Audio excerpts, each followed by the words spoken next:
જ્યાં મહાકુંભનું પ્રયાગરાજમાં આયોજન થયું ત્યાં અમૃત બિંદુ ગિરા ત્યાં 144 વર્ષ ત્રિવેણી સંગમની અંદર કેટલા બધા અમારા ગિરીશભાઈના વડવાઓના કેટલા પૂર્ણ પત્તા પછી આવા ત્રણ ગાદી અમારા વિષ્ણુરામ મહારાજના સાનિધ્યમાં નવીનગર મહારાજ,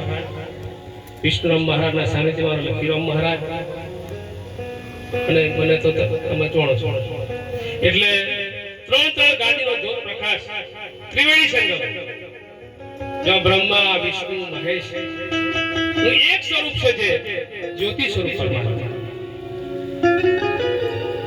આજે મહાશિવરાત્રિના દિવસે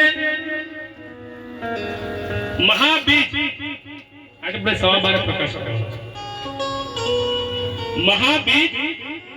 મહાબીજના દિવસે અને એક મહાશિવરાત્રિ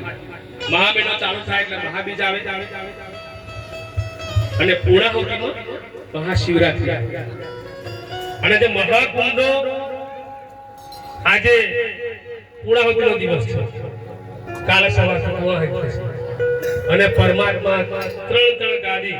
ત્રણ જ્યોતિ પ્રકાશ એ પણ ત્રિવેણી સંગમ આપણે ખોલકા ગામની અંદર મારે ગિરીશભાઈ પણ 15-20 વર્ષ પહેલા મંદિરે જતા રસ્તા મળે તો બાપુ મારા રોડે ભોંગરો વગાડ્યો છે અને ખોલકો તો બા ઘોડા બહુ છે ઉપર ગીરે બે જ આવડે કે ગિરીશભાઈ જ્યારે તકે મામાનું ઘર કેટલે દીવો ભરે એટલે મામાનું ઘર કેટલે દીવો ભરે. આજે તો ત્રણ જ્યોતિ પ્રકાશના જ્યોત પ્રકાશ પ્રમાતા જ્યોતિ સ્વરૂપે એમનો વગડે પધારી છે અને ધન્ય છે આખા લક્ષ્મીપુરાને અમારા વિષ્ણુરામ મહારાજના સાનિધ્યમાં લક્ષ્મીરામ મહારાજને તથા ખોલકા ગામને કે સરસ સુંદર મજાનું પરમાત્માનું એમની ભક્તિ કેટલા વર્ષોની જાગી તો મંદિરે બની પણ ઘર નતું બધું વિચાર કરો તેનું પરમાત્મા કામ કર્યું અને આજે એમને નિવાસ સ્થાન બની ગયું, ઘર સુંદર મજાનું મળી ગયું તો પહેલે પરમાત્માનું પાઠ પૂજનનું આજે આયોજન કર્યું કે મહાબીજ એટલે આ જ્યારે સૃષ્ટિ રચના કરી પરમાત્માએ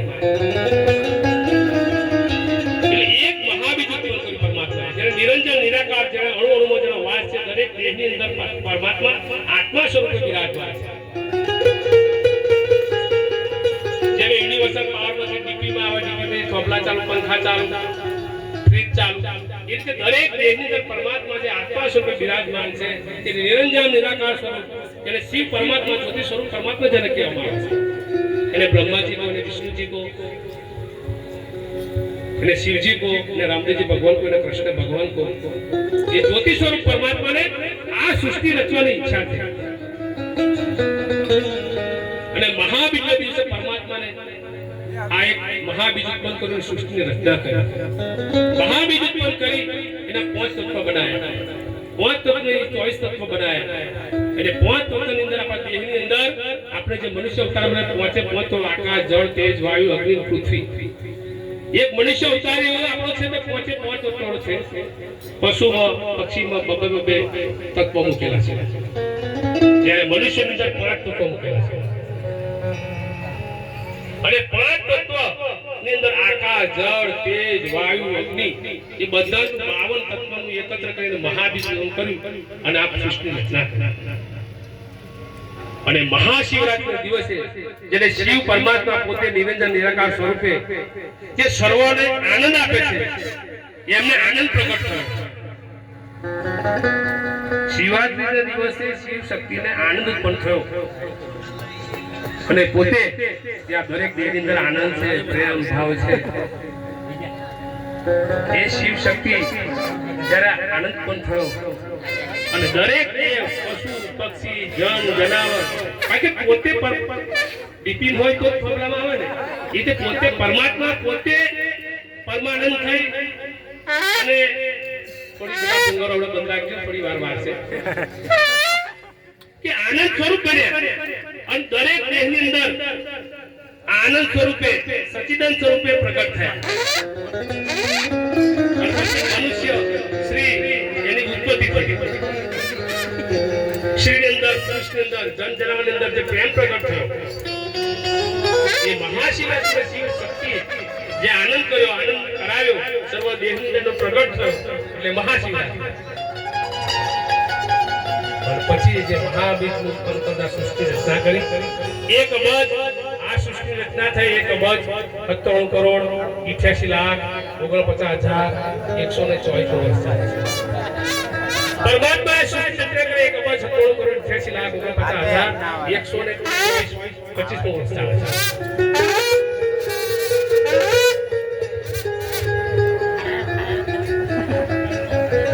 એવા પરમાત્માએ પેલા સતયુગની સ્થાપના કરી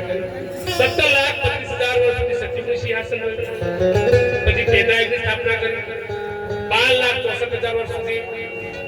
ત્રેતાયુગનું સિંહાસન રહ્યું પછી દ્વાપરયુગની સ્થાપના કરી 8,64,000 વર્ષ સુધી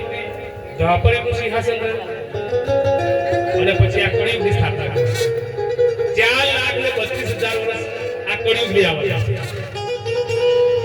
જ્યોતિ સ્વરૂપ પરમાત્માએ આપણે જોઈએ તો પરમાત્માના યુગ પ્રમાણે જોઈએ અવતાર તો પહેલો અવતાર પરમાત્માનો શ્રી વિષ્ણુ ભગવાનનો સતયુગની અંદર ત્રેતાયુગમાં રામચંદ્ર ભગવાન દ્વાપરયુગમાં કૃષ્ણ ભગવાન કળિકાળની અંદર રામદેવજી ભગવાન પરમાત્માના 10 અવતાર છે વરાહ અવતાર મત્સ્ય અવતાર વામન અવતાર પરશુરામ અવતાર આ 10 અવતાર પણ યુગ પ્રમાણે જોઈએ તો 4 અવતાર મેં છે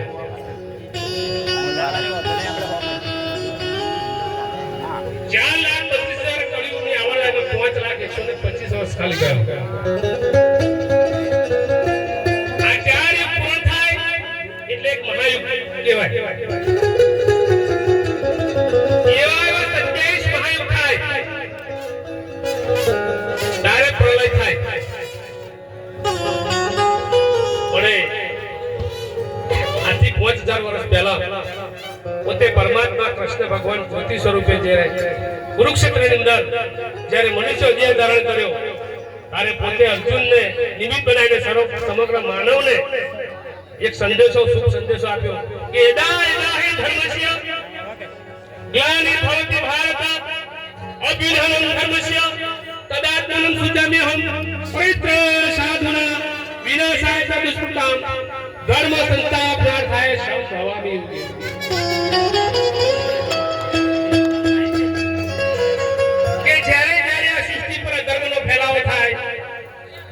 ધર્મને હાનિ થાય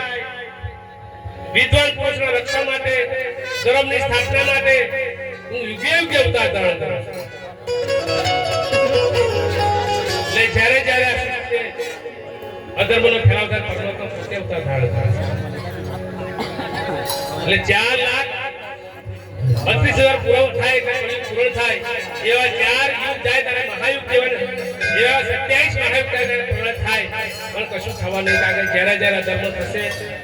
ત્યારે ત્યારે પરમાત્મા પોતે આપણે પરમાત્માએ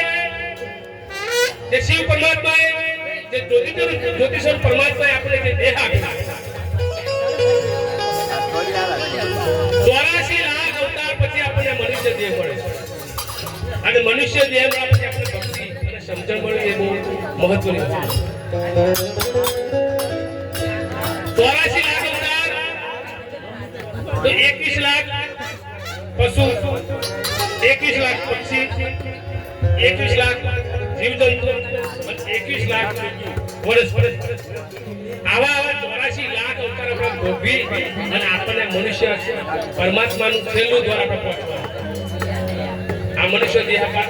આપણે જે મળ્યો છે 84 લાખ અવતાર પછી આપણે મનુષ્ય દેહ એટલે ધર્મ રસ્તે ચાલજો ભક્તિભાવ કરજો અને કોઈ વ્યસનો ના કરજો આપણે બધું ધર્મ ભક્તિભાવ બધું કરીએ પણ આપણને જો આ બાજુ આપણને જે વ્યસન આપણા સમાજની અંદર હવે વ્યસન બહુ વધી ગયું છે વ્યસન ને ફેશન નહીં એટલે જેમ બને બધા વ્યસન ઓછું કરજો અને બંધ કરી દેજો અને ગિરીશભાઈ કહું મસાલો ખાઈ બંધ કરી દેવાનો બરાબર પડે કાંઈ કેટલી બધી તમારી ભક્તિના ભગવાન પધાર્યા છે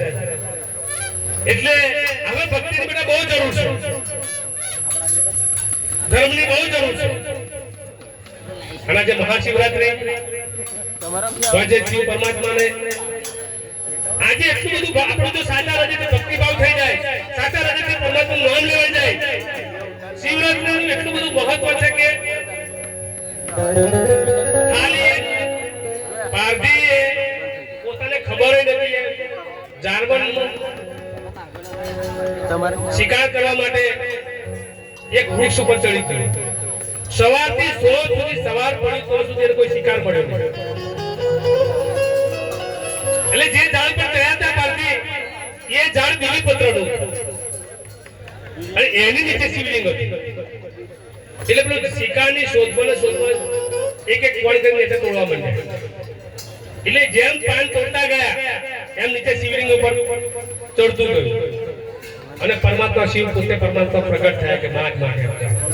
જો અજોડતાથી શિવની ભક્તિ થઈ જાય અને જો ભગવાન પ્રગટ થઈ જતા હોય તો શિકાર કરે. તો આપણે બેટા આનંદ મંગલથી કેટલી ભક્તિ કરીએ છીએ. માતાજીને કરતા હોય, ભગવાનની કરતા હોય, જે કરતા હોય. આ કે ગીતાજીના વિશ્વ દર્શન યોગની અંદર અર્જુનને છેલ્લો મંત્ર જ્યારે આપ્યો કે અર્જુન તને જે જે દેખાય છે બધું હું જ છું.